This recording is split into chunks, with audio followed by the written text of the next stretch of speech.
Hello, good evening, everyone, and welcome to today's live session.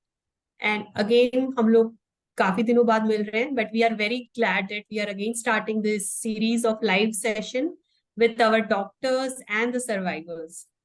Or for the sake of new people who are listening us for the first time, और जिन्होंने आज हमें पहली बार join किया है, this is the group which is a support group which is a cancer survivors in India. Facebook group से लोग काफी लोग जुड़े हैं जिन्हें बहुत तरह से हेल्प मिल रही है हम लोगों के द्वारा. I mean it can be medical queries या काउंसलिंग या फिर कोई भी तरह का support. We are together with each other in this journey and and we have also got registered under the name of CLASP, जहाँ पे we try to help other patient financially too in whatever we can do. We are also having different types of awareness session and screening test camp वगैरह भी हम लोग लगाते हैं. So that is pretty much about our CLASP trust, which is the CLASP trust and the Cancer Survivors in India are more or less same, but हम लोग registered as a CLASP, so please don't get confused. This is the same support group.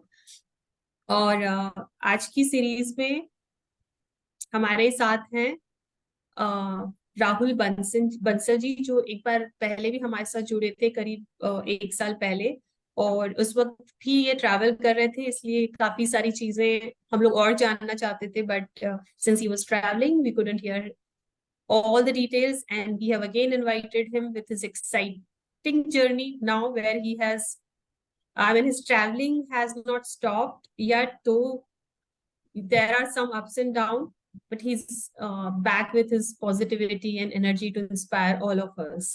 And Rahul ji, welcome again to CSI group. Thank you आपका everyone. बहुत बहुत बहुत स्वागत है फिर से.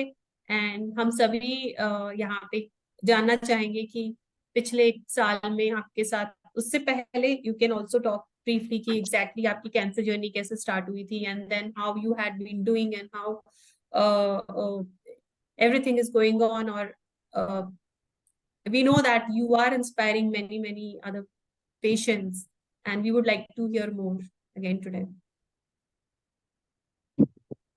Hello everyone. मेरी स्टोरी अब मुझे मतलब समझ में नहीं आता एक्चुअली किस तरह से क्या बोलना है, बट एनीवेज जो मेरे शब्दों में है, जो मुझे समझ में आता है, मैं उस तरीके से आपको मेरी बताता हूँ.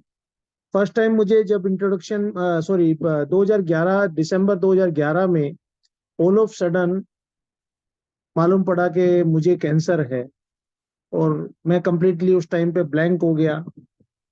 काफी सारे डॉक्टरों ने मिसगाइड भी किया, बहुत कुछ हुआ. फाइनली 20 दिसंबर 2011 को मुझे कैंसर डिटेक्ट हुआ, kidney cancer. That was a great shock for me, क्योंकि उस टाइम तक मैंने कभी भी कोई भी गलत हैबिट या कुछ भी ऐसा नहीं किया था कि जिसकी वजह से कैंसर हो सके. So it was a big shock for me.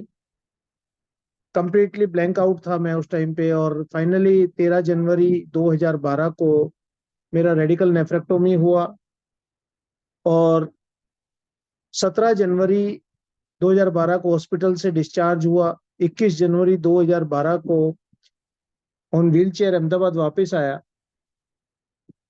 Bombay मेरी सर्जरी हुई थी एशियन हार्ट में, और 25 जनवरी को विद ऑल स्टिचेज ऑन मैं फुल टाइम ऑफिस में था. और सिमिलर टाइम उसी टाइम पे युवराज सिंह के कैंसर का आया कि भी युवराज सिंह को कैंसर है, तो एवरी डे न्यूज़पेपर्स पूरे भरे हुए रहते थे, cancer cancer cancer, Yuvraj Singh का कैंसर. सो मैंने वो न्यूज़पेपर्स भी उस दिन बंद कर दिए घर में आना, कि न्यूज़पेपर्स भी नहीं आएगा, मुझे कैंसर के टॉपिक पे किसी भी बारे में किसी भी सब्जेक्ट पे बात ही नहीं करना है. काफी सारी फीलिंग्स प्लस माइनस रहती थी. ओवर द पीरियड एक ऐसी सिचुएशन भी आती थी कि भाई हाथ में खुजली भी चलती थी 2-3 दिन तक, तो ऐसा लगता था कि वापस से कहीं स्किन कैंसर हो गया. बहुत सारा कुछ पता ही नहीं था, ना कुछ समझ थी, ना कुछ समझाने वाला था. 2-3 साल तक ऐसा चलता रहा. फाइनली आफ्टर 5 इयर्स मैंने स्कैनिंग, डॉक्टर ने बोला कि अब जरूरत नहीं है, मोस्टली रीनल सेल कार्सिनोमा 5 साल के बाद रिटर्न नहीं आता है, और मैं कैंसर को भूल गया। Again all of sudden during one of my trip with friends in Goa in February 2021, I came to know that again I have cancer. बहुत सारा पहले काफी सारा ऐसा रहा कि डॉक्टर्स ने बोला बैक एक है, बैक पेन है। मेरा अचानक से वेट गेन हो गया, पानी पूरा पैरों में भर गया था, पता नहीं चल रहा था। पर फाइनली जो ESR की रिपोर्ट है उसने डॉक्टर को इंडिकेट किया कि समथिंग इज रॉन्ग, और उसी की बेस पे मेरा पेट स्कैन हुआ, और पेट स्कैन में रिवील हुआ कि लीवर पे कैंसर है, लंग्स पे 3 स्पॉट्स हैं, बिलो द स्पाइन 3 स्पॉट्स हैं, और स्टमक में है। सो मैं जब अपनी रिपोर्ट्स लेने के लिए लैब पे गया, पेट स्कैन की रिपोर्ट, और जब मैंने रिपोर्ट ओपन करके देखा, तो my first feeling was that कि स्टोरी फिनिश हो गई, कि 6 जगह पे कैंसर है, और अब डॉक्टर के पास जाएंगे, डॉक्टर बोलेगा 6 महीना, 12 महीना, 1 साल, कुछ भी मतलब बोलेगा, और कहानी खत्म। इतनी सारी जगह से कैंसर ठीक नहीं हो सकता। ऑनेस्टली मैंने बाहर खड़े होके 2 सिगरेट पी, काफी टाइम के बाद। घर वालों का फोन आया कि क्या हुआ, मैं बोला 6 जगह पे कैंसर है, पर ठीक हो जाएगा, ये गारंटी है। लिटरली ये वर्ड थे मेरे। घर पे आया, मजे कर रहे थे, परेशान थे, क्योंकि स्टेज 4 सुनने के बाद आई डोंट थिंक सो कोई भी फैमिली मेंबर होंगे वो परेशान हो जाना, बिल्कुल एक जायज सी बात है। बट मैं बिल्कुल चिंता में नहीं था। मैंने एक चीज दिमाग में ये ठान ली थी उसी टाइम पे, वहां बैठे बैठे ही, कि मरना तो डिसाइडेड है, डेथ तो सर्टेन है। सो क्यों नहीं, जितना भी पीरियड है मेरे पास, चाहे वो 6 महीना है, चाहे 1 साल है, जी के मरा जाए, ना कि मर के जिया जाए। वो दिमाग में मेरे आ गया था, और ये भी दिमाग में ले लिया था कि ये 6 महीना, 12 महीना जो भी मेरे पास लाइफ में है, वो मुझे फुल ऑन एंजॉय करना है। जो मैं कर सकता हूँ, जो मेरी हेल्थ की कैपेबिलिटीज में है, वो सब मैं कर सकता हूँ, मैं करूंगा। वापस से ट्रीटमेंट की जर्नी स्टार्ट हुई, और मुझे इंडिया के एक बहुत ही रिनाउंड डॉक्टर ने, जो कि टॉप मोस्ट डॉक्टर कहे जाते हैं हिंदुस्तान में, कैंसर के भगवान बोले जाते हैं, उन्होंने टी सेंट्रिक पे मेरा ट्रीटमेंट स्टार्ट किया। और मुझे एक मेडिसिन और दी गई थी, मुझे उसका नाम याद नहीं आ रहा है इस टाइम पे, और उसकी वजह से मुझे मेरा बीपी जो है वो करीबन करीबन any given point of time 200 के ऊपर शूट हो जाता था। कोई मुझे वहां से किसी भी, ये मेरा 6 मार्च 2021 को मेरा कैंसर डिटेक्ट हुआ था, और इमीडिएटली मेरा ट्रीटमेंट स्टार्ट हो गया था।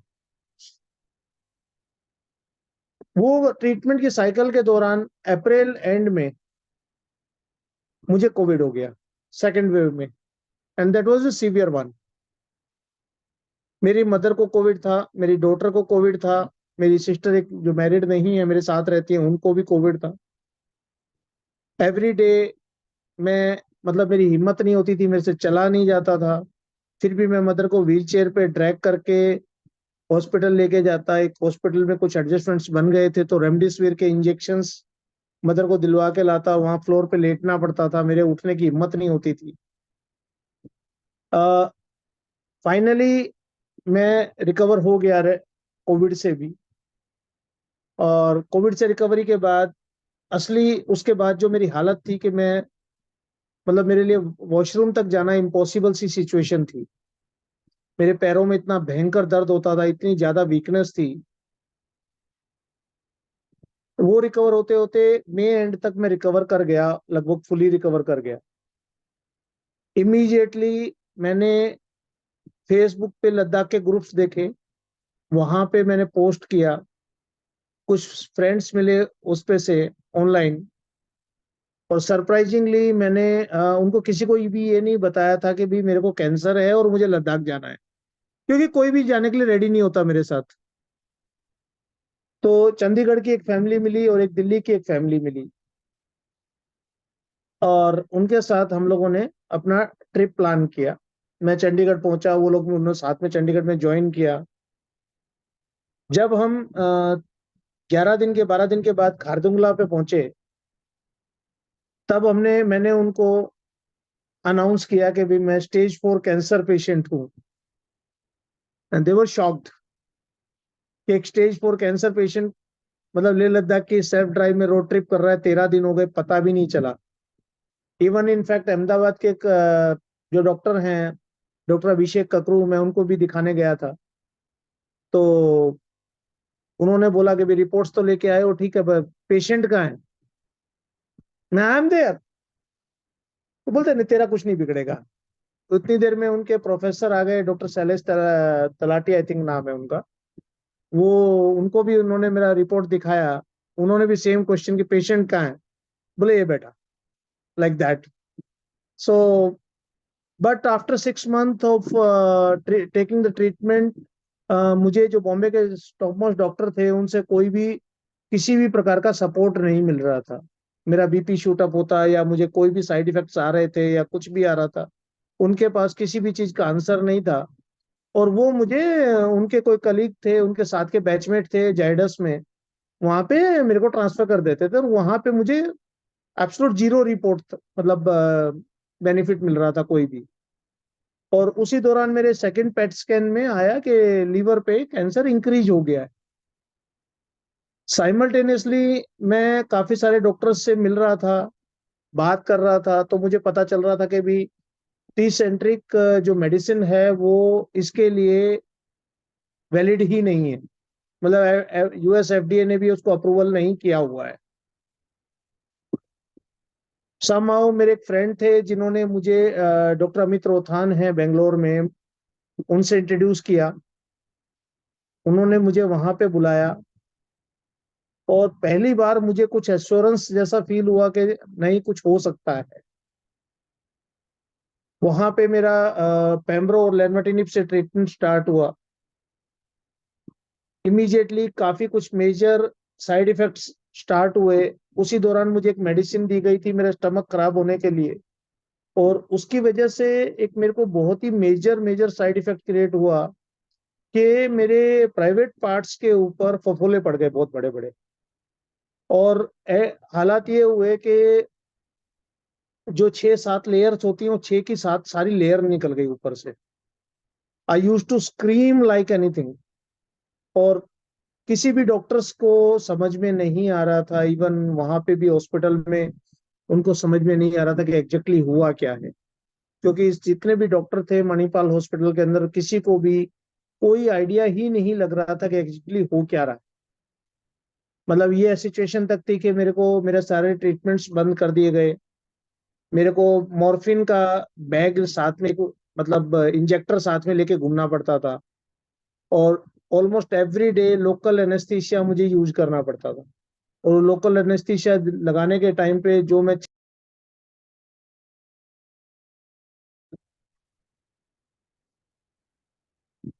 तो उस दौरान वो करीबन 4 महीने मेरी वो स्थिति बनी रही। और उस दौरान मैं लगातार, मतलब बेंगलोर में मैंने घर भी ले लिया था। आज भी मेरा घर है बेंगलोर में। मुझे उस टाइम लग रहा था कि बेंगलोर के मौसम और सबको देखते हुए कि बेंगलोर एक अच्छी जगह, मैं शायद यहीं बस जाऊंगा। तो मैंने घर ले लिया था वहां पे।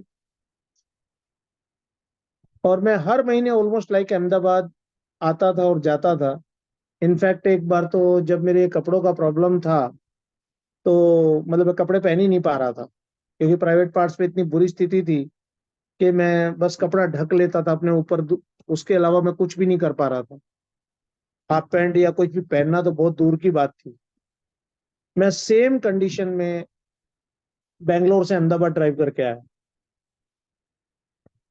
और ऑलमोस्ट एवरी मंथ मैं बैंगलोर अहमदाबाद अप डाउन कर रहा था, 1550 किलोमीटर आना और जाना, सेल्फ ड्राइव में। ड्यूरिंग दिस पीरियड कभी महाबलेश्वर स्टे कर लेता था, कभी गोवा चला जाता था, घूमते फिरते हुए। मतलब कुल मिला के कभी ऐसा नहीं था कि टारगेट नहीं था कि मुझे 2 दिन में अहमदाबाद पहुंचना है।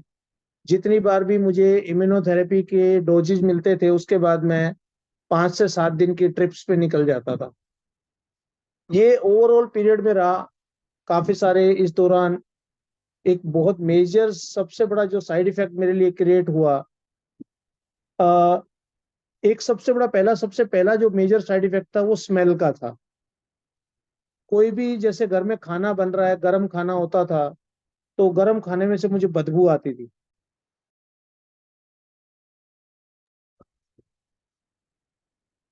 Please 1 minute please, somebody is constantly calling me, please.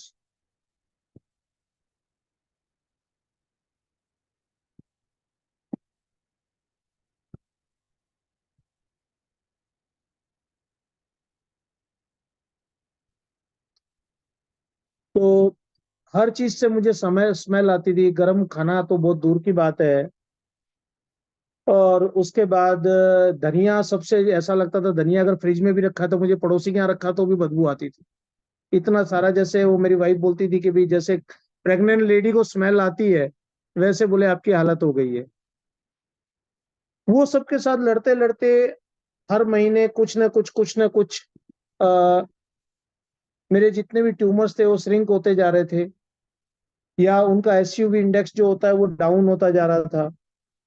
In between all of sudden मेरे को लीवर पे एक नया स्पॉट आ गया। उसका पहले तो डॉक्टर्स ने सोचा कि बायोप्सी करना चाहिए, फिर बायोप्सी का डिसाइड ना करके उन्होंने उसको एसबीआरटी पे गए। 3 एसबीआरटी में वो क्लीन हो गया। और स्लोली ग्रेजुअली ऑलमोस्ट 18 साइकिल्स के बाद सिर्फ एक माइनर स्पॉट बचा हुआ था जो कि मेरे लिवर पे था। और अगर आपको ध्यान हो तो लास्ट जब अपनी बात हो रही थी तो मैं एक हिमाचल की ट्रिप पे था, और उस टाइम पे एक स्टेज 4 कैंसर पेशेंट भी मेरे साथ थे। तो वो ट्रिप के बाद मतलब ऑल ऑफ सडन मेरा पूरा गायब हो गया एकदम से पूरा। बट साइमल्टेनियसली इस पीरियड के अंदर मुझे एक ऐसा रेयर साइड इफेक्ट क्रिएट हो गया जिसका वर्ड में कोई ट्रीटमेंट ही नहीं है। That is called adrenal gland insufficiency. So उस दौरान मैं 2 महीने तक डॉक्टर्स आइडेंटिफाई ही नहीं कर पाए थे, और मैं कुछ नहीं खा पाया था। एक भी चीज नहीं खा पाया था, खा ही नहीं पाता था। 50 ग्राम भी खा लेता था तो मुझे लगता था मैं खाते हुए थक गया। ऐसी सब स्थिति थी। प्लस टेस्ट के बहुत सारे मैंने इश्यूज झेले उस पीरियड में। टेस्ट इतना ज्यादा खराब हो चुका था कि मैं बीच में एक 4 महीने का पीरियड ऐसा था जो मैंने सिर्फ सुबह दोपहर शाम सिर्फ कर्ड राइस पे निकाला। मतलब मॉर्निंग उठते ही कर्ड राइस खाना है, दोपहर में कर्ड राइस खाना है, शाम को कर्ड राइस खाना है। और ये हमको एड्रेनल कितना अच्छा मौसम हो गया देख। ग्लैंड आज तक मेरे साथ कंटिन्यू हो रही है। अभी भी मुझे डेली स्टीरॉइड्स बहुत लेने अच्छा पड़ते है। हैं। बहुत सारी ट्रिप्स के ऊपर मुझे अभी भी, जैसे मैं ठीक ट्रिप्स है पे जाता हूँ बेटा, अब मैं ना जा तो रही हूँ, ठीक है, फिर तुम अकेले आ जाना। ठीक है। Uh, श्रेजा, आप प्लीज म्यूट कर लेंगे अपने आप को, या मेहुल भाई you can help. Thank you. तो अभी भी मैं जैसे चाइना की ट्रिप्स में या अदर कंट्रीज में जा रहा हूँ तो मुझे वहां पे बहुत बार ऐसा हुआ है कि हाइड्रोकोर्टिसोन के शॉट्स लेने पड़ते हैं। मैं 10 कदम भी चल नहीं पाता हूँ। लिटरली इस बार तो मुझे डॉक्टर्स ने एडवाइस कर दिया है कि भी आप खुद आईएम इंजेक्शन लेने का मतलब सीख लो। ये मेरी सिचुएशन चल रही है। अभी लास्ट मेरा जो अभी पेट स्कैन हुआ है उसके अंदर एक डॉक्टर्स का ऐसा कहना है कि फॉल्स पॉजिटिव हो सकता है। नोट्स में कुछ एसयूवी इंडेक्स बढ़ा हुआ आया है, बट डॉक्टर सेज के वो कंसर्निंग नहीं है इतना सारा, तो उन्होंने कोई भी मेरे को ट्रीटमेंट चेंज नहीं किया है। मैं करंटली लेनवाटिनिब 10 mg पे हूँ। और मेरा बीपी जो है वो कॉन्स्टेंटली फ्लक्चुएट होता रहता है। प्लस स्टेरॉइड के जो मेरे एड्रेनल ग्लैंड इनसफिशिएंसी के इश्यूज हैं वो मैं लगातार झेल रहा हूँ। बस इतनी सी स्टोरी है। इसके अलावा अगर आप लोग कुछ जानना चाहें, बताना मतलब पूछना चाहें, anything you want. Rahul ji, thank you so much. वैसे आपकी जर्नी इतनी सी नहीं है, बहुत कुछ था इसमें।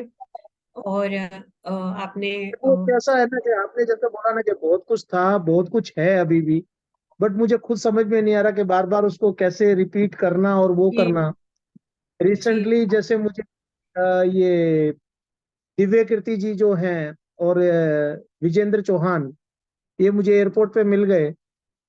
और उस टाइम पे मैं मेडिसिन ले रहा था, तो उन्होंने पूछा कि किस चीज का मेडिसिन है। सो उन्होंने मुझे इंस्पायर किया कि अभी तक इंडिया में सिर्फ दो ही कैंसर पेशेंट्स ऐसे हैं जिन्होंने आज तक कैंसर पे बुक लिखी है। और मैं भी ट्राई कर रहा हूँ वो बुक लिखने का, किसी राइटर्स के थ्रू, घोस्ट राइटर के थ्रू। बट मुझे अभी समझ नहीं आ रहा कि और क्या बताना है और क्या बोलना है। नहीं नहीं, कोई बात नहीं, हम इसको आपके लिए इजी कर देते हैं। I will open it up for everyone. Please raise your hand, so and then we can, हाँ अनुराधा जी, मतलब हम एक एक करके will open it for the participants, and it will help us, all of us, to take it forward. हाँ अनुराधा जी, आप please. हाँ, आपको जब बीपी फ्लक्चुएशंस होते थे या होते हैं तो आपको क्या सिम्टम्स आते हैं? Just want to know. मेरे को बहुत ज्यादा अनईजी फील होना चालू होता है और मेरा सर में दर्द स्टार्ट हो जाता है। और जब सर में दर्द स्टार्ट होता है और जब भी मैं बीपी चेक करता हूँ तो it is always like 200/130, almost like that. 190/130, 210/120/30।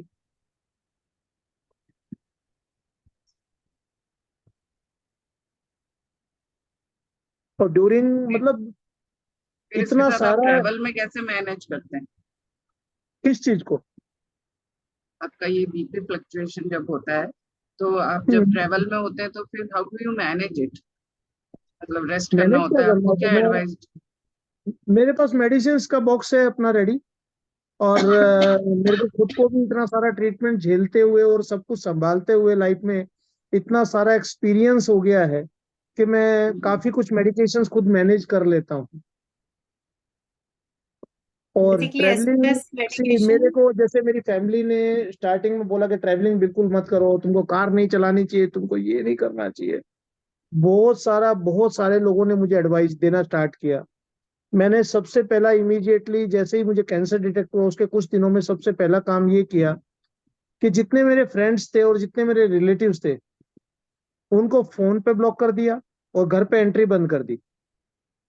सबसे पहला काम ये किया था। जिसको फोन करना है मेरी वाइफ को फोन करके जो पूछना है जो बात करनी है वो करो, मुझे फोन मत करो। मुझे कैंसर के बारे में बात ही नहीं करनी है। काफी सारे लोग इससे नाराज भी हुए। बट होता क्या है कि इंडिया में अगर ऑटो वाले को ऑटो में जा रहे हैं या टैक्सी में जा रहे हैं उसको भी मालूम पड़ जाए कि इसको कैंसर है, वो एक इलाज बता देगा और एक एग्जाम्पल जरूर दे देगा कि भाई ये तू ये कर ले। तो हम्म। वो चीजों के चलते मैंने अपने आप को लगभग ये समझ लीजिए कि हर तरह के नेगेटिव आदमी जो भी नेगेटिव या कोई भी एडवाइस देने की पोजीशन में था या कैंसर के सब्जेक्ट पे बात करने के लिए रेडी था, मैंने उससे बात ही करना बंद कर दिया था कंप्लीटली। अपने आप को डिटैच कर दिया था। और एक चीज समझ ली थी कि मैंने एक सबसे बड़ा मेरे लाइफ में दो चीज समझ ली मैंने उस चीज के अंदर। एक तो डेथ सर्टन है, जो पैदा हुआ है मरेगा, कब मरेगा वो पता नहीं। एक ये चीज सर्टन थी। दूसरी चीज जो मैंने मेरे दिमाग में सोची कि भाई कैंसर वाले को डॉक्टर टाइम देगा, 3 महीना, 6 महीना, 12 महीना बोलेगा। हार्ट अटैक वाले को तो 2 मिनट लगती है, गायब, खत्म कहानी। तो हम तो बेटर लोग हैं कि हमारे को टाइम मिलेगा सोचने का कि भी मरना है। दूसरों को टाइम नहीं मिलने वाला है। सो क्यों ना जी के मरा जाए। मर के जीना बहुत आसान है। बहुत इश्यूज है। ऐसा नहीं है कि मैंने बहुत सारे प्रॉब्लम्स नहीं झेले, बहुत सारे साइड इफेक्ट झेले हैं। आप समझ सकते हैं, इमेजिन कर सकते हैं, 4 महीने तक लगातार कर्ड राइस पे जिंदा रहना। कोई भी, आज भी मैं कोई भी प्रकार की मिर्ची नहीं खा सकता, आग लग जाती है मुंह में। बिल्कुल भी स्पाइसेस हैंडल नहीं होते हैं। उसके साथ ट्रैवल को भी मैनेज करता हूँ।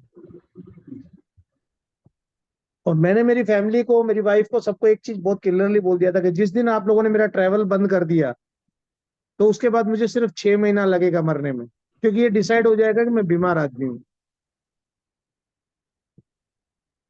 सो मैंने अपने आप को कभी ना तो बीमार माना जैसे मुझे कभी हॉस्पिटल्स में कोई ना कोई नर्स पूछती थी कि भाई, oh your stage 4, I am sorry. मैं what for, why are you sorry? And ये एटीट्यूड आपका I think is the key कि भाई यस, आप दैट्स द की। हम अपने आप पेशेंट मानते ही नहीं है। क्यों मानना है? आया एक बंदा घूमने आया, मेरी बॉडी के अंदर निकल जाएगा घूम फिर के। ये सही है, मतलब आप भी घूम उसको रहे हैं और वो भी घूम रहे हैं। उसको भी घुमा रहे हैं साथ में। मेरे एक फ्रेंड है, जैसे मुझे बोलते हैं, बोले यार तू घूमता रहता, कैंसर का थोड़ा थोड़ा हिस्सा छोड़ के आ जाता है जगह जगह पे। बोले वापिस आएगा कैसे? हाँ, okay। मेहुल जी कुछ कहना चाह रहे हैं, मेहुल भाई। हाँ राहुल जी, आपका स्टोरी तो मैंने सुना है, लेकिन हर बार सुनने को यार अच्छा लगता है, क्योंकि थोड़ा वो पावर मिलता है। जैसे मतलब same I have gone through the same thing. And BP का जैसे आपने बोला, तो मुझे मेरा भी याद आया कि बीपी का मैं 2 गोली खाता हूँ रोज, एक दोपहर को एक शाम को। ओके। और डॉक्टर बोला ये तेरा लाइफ लॉन्ग डाइट है। मैं बोला ठीक है, जब तक है ब्लड है और बीपी रहेगा तो ये मैं एक 16 प्रॉब्लम। गोली खा रहा हूँ डेली की, हाँ जी। 16 टैबलेट्स पर डे। हाँ, ये क्या मेरा एक डब्बी है सेम, उसमें वो डेट वाला है रोज का, संडे मंडे ट्यूसडे, मतलब वो साथ में एक वो एक ही। राइट।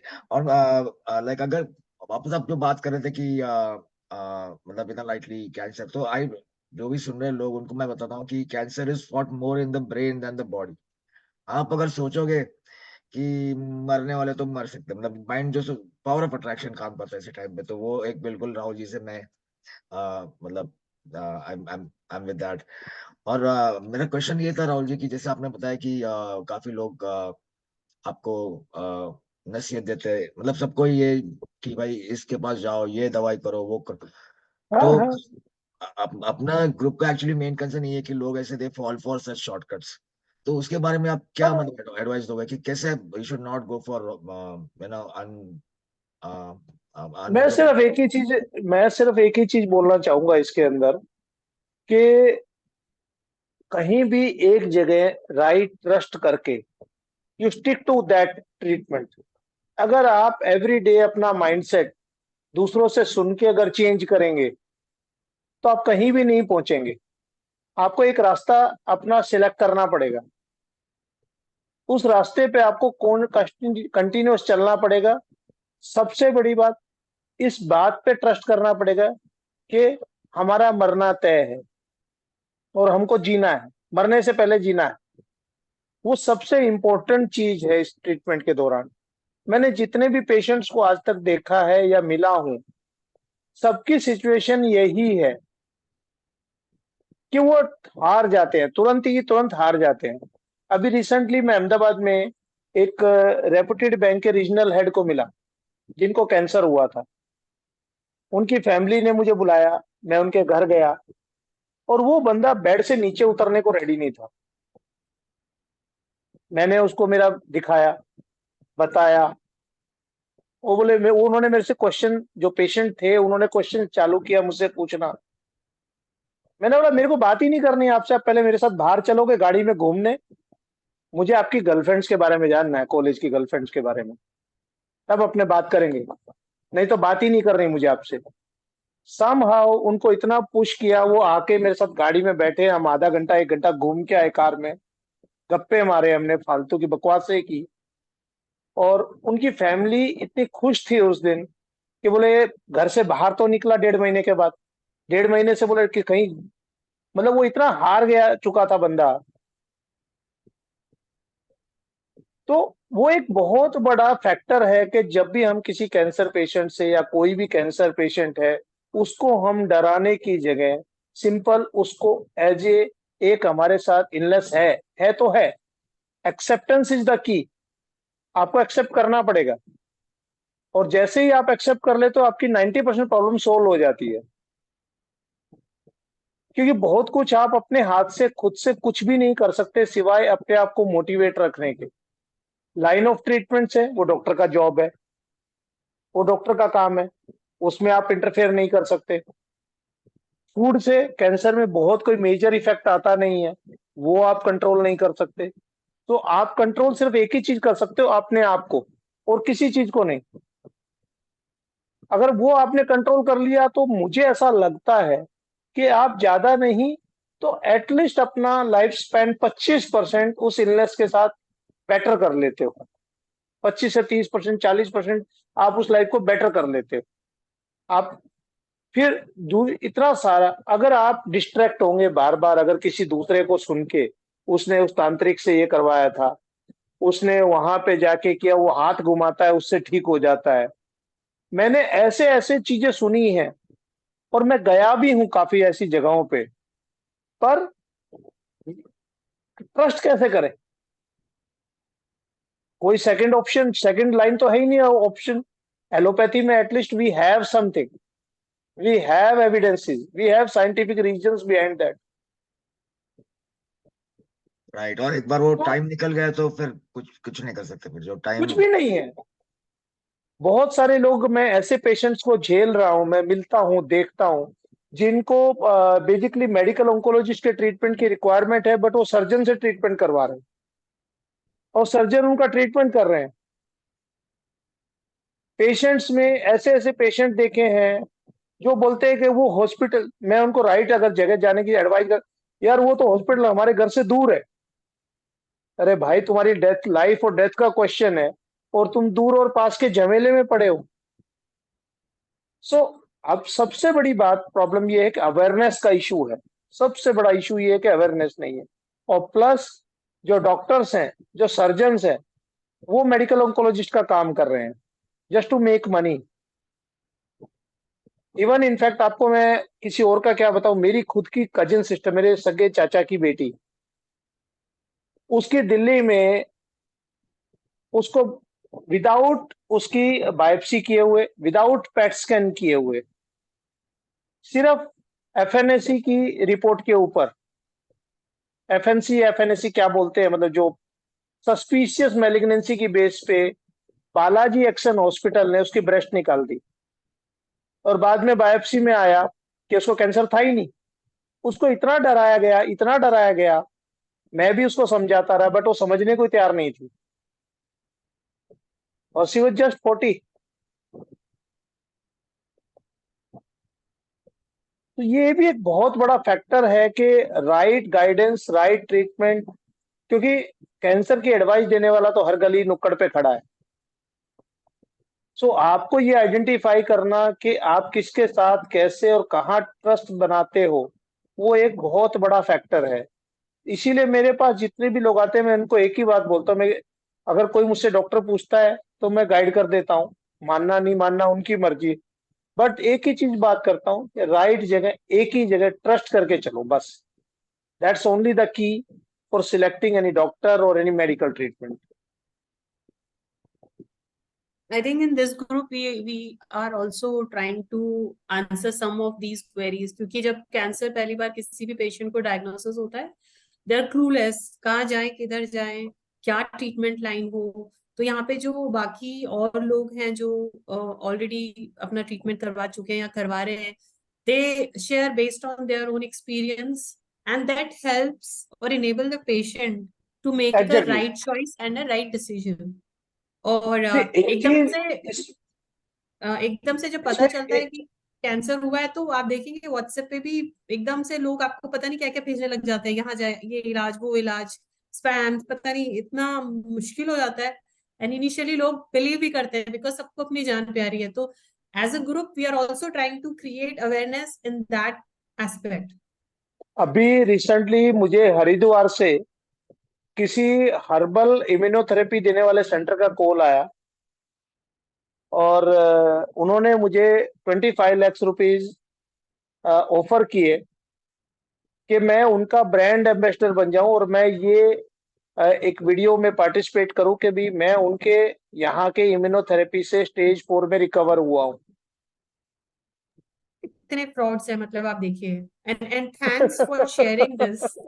एंड मतलब ये एक बार मेरे ये साथ भी हो हुआ है, मेरे चुका साथ हुआ है। है। तो मैंने नहीं नहीं, उनको सिंपली एक बात बोली कि भाई साहब दोबारा मुझे कॉल मत करना, और मेरा कोई इंटरेस्ट नहीं है, ना मैंने आपके यहाँ ट्रीटमेंट लिया है और ना ही मैं ऐसा कुछ भी करने वाला हूँ। मेरे साथ ऐसा हुआ था जी। एक दो बार। तो मैंने क्या किया, मैंने खुद ही एक वीडियो बनाया कि ये जो है, जो ये बकवास है, ये हमको ऐसे पैसे देते हैं, और मैंने उनको टैग करके ट्विटर ट्विटर पे डाल दिया था।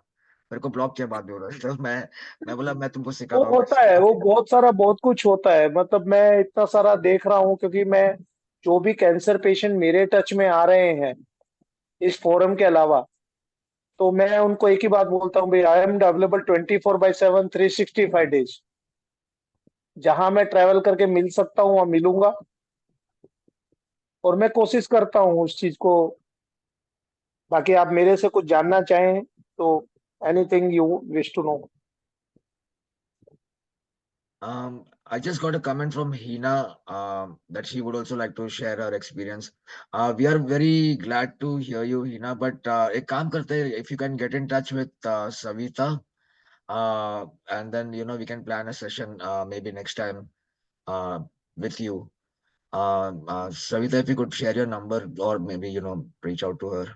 Yeah, maybe you can message me on Facebook and I'll get in touch with you, Hina. And actually हम लोग यही बात कर रहे थे कि if people like to talk about their journey which can motivate other people, you are most welcome, and thanks for coming forward. Thank you so much. Okay, great. Thanks for sharing your number. I'll get in touch with you. And anybody else? Preeti, आज आपने join किया है. How did you feel about today's session, and anything you would like to ask or say to our today's speaker? So his journey was very मतलब inspirational, and ये जितना बताया है, I personally feel कि मेरे husband के साथ भी सारा यही सब चीज हुआ था। And kind of everyone goes through the same thing, but it is how you take it and how you fight back. Exactly. So I feel my husband was also a very brave fighter or something like, मतलब during 9 months या 9-10 months cancer treatment, वो तो कुछ भी नहीं खा पाते थे बिकॉज ही हैड अ होता है, ब्लॉकेज। एंड बहुत बहुत सारा पीरियड ऐसा आता है कि जिसमें कुछ भी समझ में नहीं आता कि किस तरफ जाएगी direction. But that's only the time where we have to be positive. जैसे मेरी वाइफ मुझे पॉजिटिव रखती थी कि आप खा तो पा रहे हो, दूसरे खा भी नहीं पा रहे हैं, लाइक दैट। मतलब वो एक बहुत बड़ा फैक्टर काम करता है। आपके हस्बैंड को कौन सा कैंसर था? न्यूरो एंडोक्राइन इंटेस्टाइन में। Okay. So during 9-10 months he had lost 40 kgs, क्योंकि वो कुछ भी नहीं खा पाते थे डिस्पाइट उनका 2 बार ऑपरेशन हुआ, बाईपास हुआ, फूड इंटेस्टाइन रिकनेक्टेड हुआ, but then nothing work for him.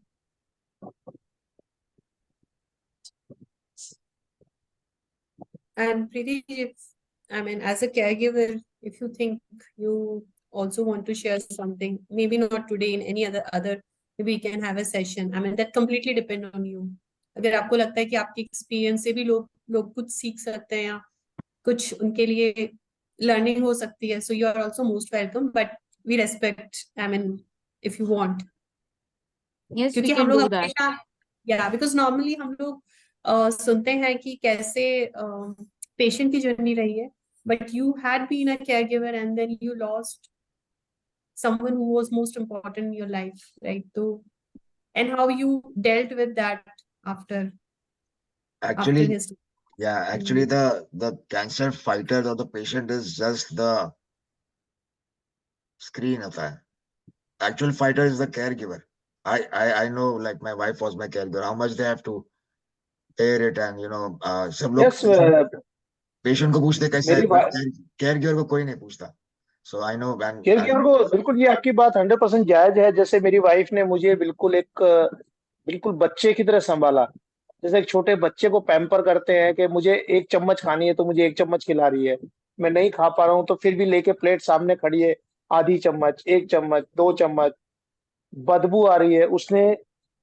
मैं चटपटा खाने का शौकीन था बट कुछ भी खा नहीं पा रहा था। उसने घर में खाना लाना छोड़ दिया, उसने खुद खाना छोड़ दिया सारा का सारा। कभी उसने मतलब मैं उसको बोलता था कि तू तो खा ले भाई, नहीं, बोले मुझे भी नहीं खाना है। आपका मन चलेगा मन चलेगा आप खा नहीं पाओगे, आपको अच्छा नहीं लगेगा, मुझे नहीं खाना। तो वो जो एक सपोर्ट्स क्रिएट होती है वो बहुत मैटर करती है, और केयर गिवर्स के लिए वो बहुत बड़ा चैलेंज है, स्पेसिफिकली टू ए स्पाउस।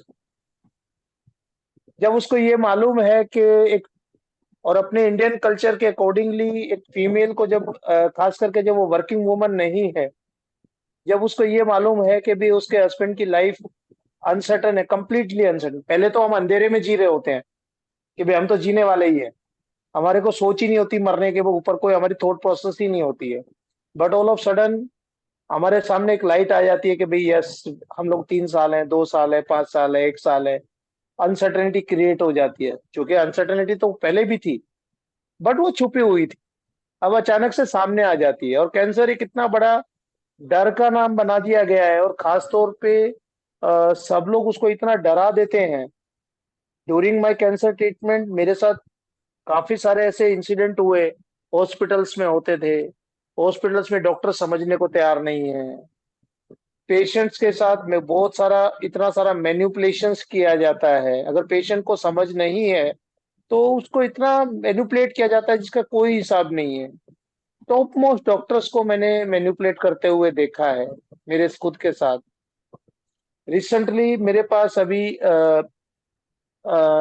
एक स्टेट का नाम तो नहीं बोलूंगा, बट इनकम टैक्स कमिश्नर की भाभी, सगी भाभी, वो आई थी अभी अहमदाबाद, और मालूम पड़ा कि उनका जयपुर में जो ट्रीटमेंट हो ही नहीं सकता, वो ट्रीटमेंट उनको एक सर्जन डॉक्टर, और वो भी एक टॉप ब्रांडेड हॉस्पिटल के अंदर वो ट्रीटमेंट दिया जा रहा है।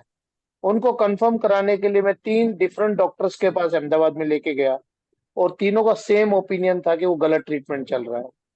तो ऐसा भी बहुत सारा बहुत कुछ हो रहा है।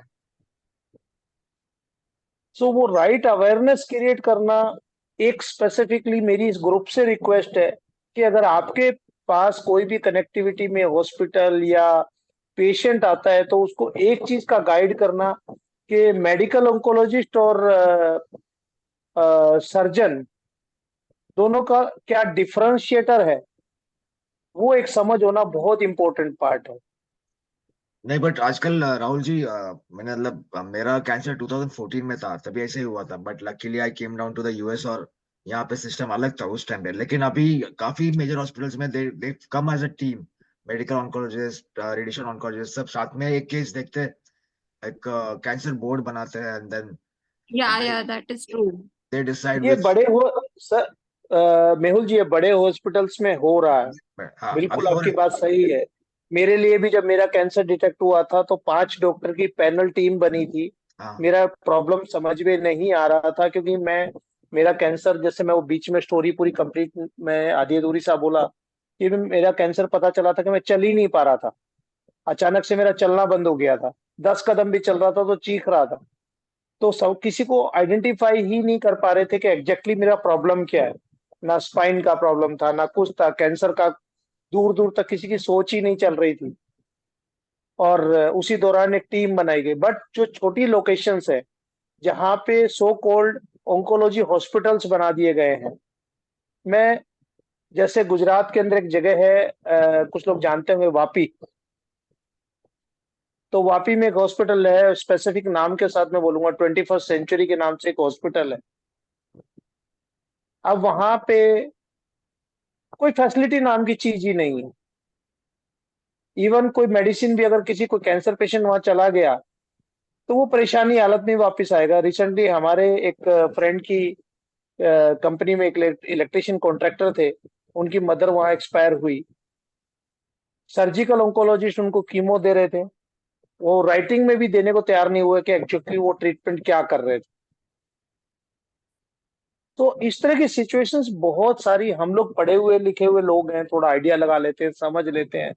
बट कहीं ना कहीं हमको, जो लोग थोड़ा कम पढ़े लिखे हुए, उनके बीच में एक अवेयरनेस क्रिएट करने का कुछ कोशिश हम लोग कर सकते हैं। हम पूरा नहीं पहुंच सकते, मैं समझ सकता हूँ, हमारा ग्रुप इतना बड़ा नहीं है, हम लोगों के पास इतने फंड्स अवेलेबल नहीं है कि हम अवेयरनेस क्रिएट कर सके। बट जितना भी हम कर सके, एटलीस्ट हम वो, हमारे को करना चाहिए। और एनी स्पेसिफिक क्वेश्चन अगर किसी के पास कोई है मेरे लिए, you may please ask. Yes, it is open for everyone. Please feel free to ask. Hi. Hello. Hello, Yes. everyone.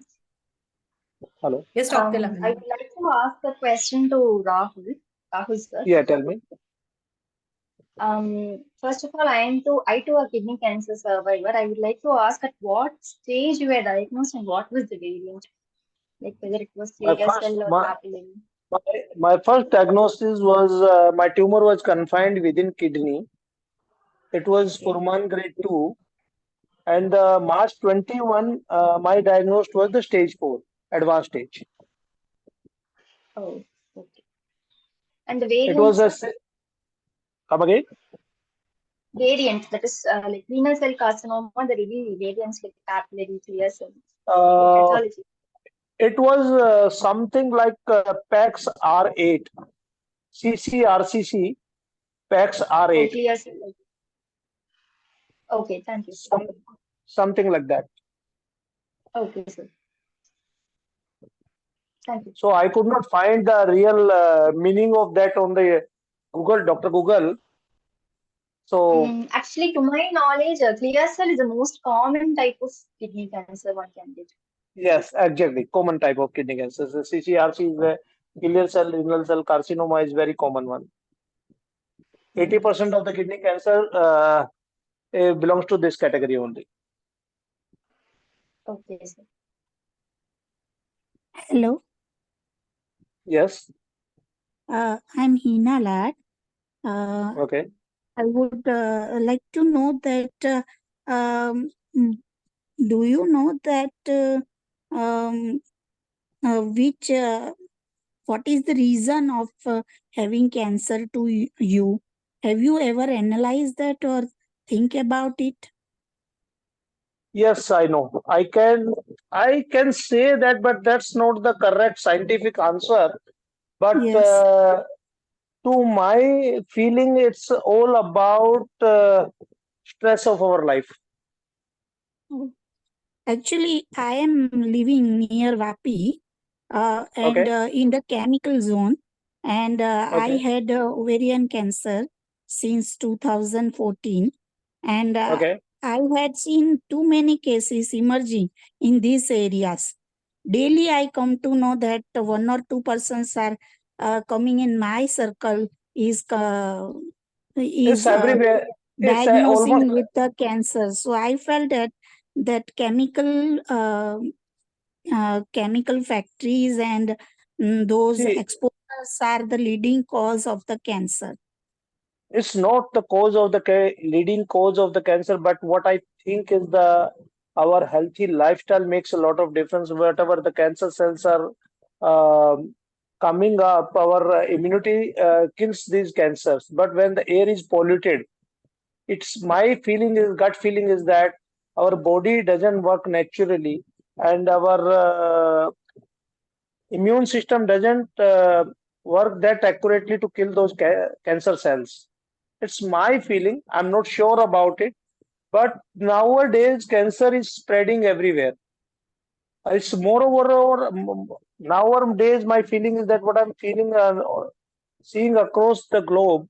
I'm traveling in various part of the world, and like even in China, I know if 10 people out of them, 7 people their relative have cancer. But only the Because difference in China. Because But what China is also producing chemicals, mm, like which can producing hazardous Hina, chemical. Hina ji, which country is not producing hazardous chemical? Every Um, country is some producing of hazardous chemical. no, some of Can the you just give me developed can you country, can you give me the any name specific name which country doesn't have the chemicals? no means some developed country already decided to not to produce chemical, but The, so they are using it the most. They are which using country it. doesn't which country doesn't have any cancer patient? No, cancer patients are everywhere. I have not So, studied that, but I'll study. we cannot point out to specific one thing. This caused the cancer, that caused the cancer. There are various studies. It's very difficult to point out one of the reason of having cancer. When I had the cancer very first time, I never had eaten the pan also. I had never eaten even soap also. Variari, So Yeah. that, fennel seed. so So in that, short, it is a multifactorial. I mean, So, Yeah, so multifactorial. multifactorial. We you cannot are say right. this helps or this doesn't help. yeah, I would like Yes, to you are add right. something here for Hina ji. Hina ji, so bottom line is that you cannot stop chemicals, you cannot stop what you cannot, right? So the But you only have to increase your immunity. correct. So only thing that we can do is we can protect ourselves. Like if you We think try to do a healthy lifestyle, but yeah, that's the only option we have. if you think chemicals are there in that And surrounding area, use a water filter or something like that, or wash vegetables. So that is all we can do. Matlab, if you think anywhere you go, it's a problem. I'm in the States, like people are dying out of different for reasons. Everything is cancer. So anything that goes into your body, what is not meant for your body, is not good. Whether it be see, cigarette or we smoke, or whether it be alcohol, or it is not meant for you to go. It's to go in your body. So only thing we can do is just be aware of it and keep our immunity high, do a good exercise, eat good food, be happy. उतना ही कर सकते हो. Hina ji, we as a Yes, human are well trained to justify everything which suits us. That's the only answer to this question. it's We okay. always But try to I want justify to know everything. whether it is due to means sometimes it happens that I am in contact with many cancer patients in Okay. USA, from USA also, from India also, and from many countries. And I have I would like to know that I'm collecting such data. So I would like to ask you. So that's why I See, ask you. And see, I thank you for your Wha- described answer. many, no need of the collecting data, no need to be get panic. Focus on yourself, focus on your health, focus on whatever is happening around yourself. Don't try to change because this is a very big cause. Many big companies, many big people, big teams are doing that. What we can do is take care of ourselves. We can take care of our relatives. We can take care of our friends, and we can whatever the knowledge we have. If we are sure that is correct, we should share with the people. That's what we can do. Yeah. Exactly.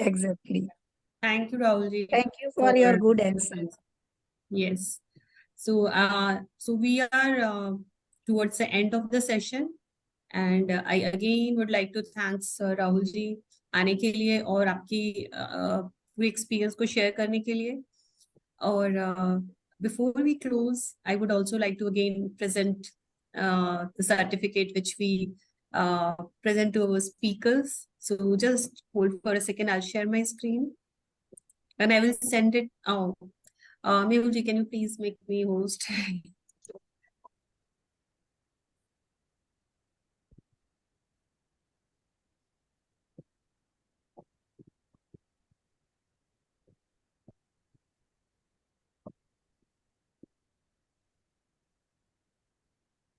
Thank you. I'll just share my screen.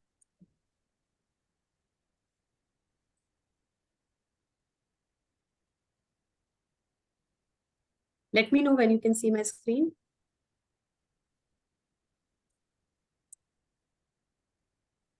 Can you see it?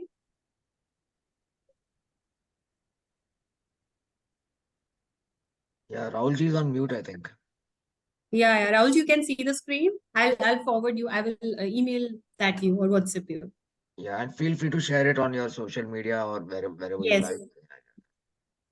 Yes, I'll stop sharing now.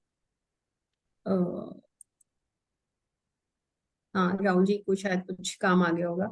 But thank you everyone for joining today's session. We have taken a break and really sorry about that. And we will be doing this regular session now going forward every 2 weeks. And anybody who want to share their journey, please. Yes. Anybody, in case anybody wants to know anything directly from me, I'm sharing my number here. So anybody can contact me any given point of time.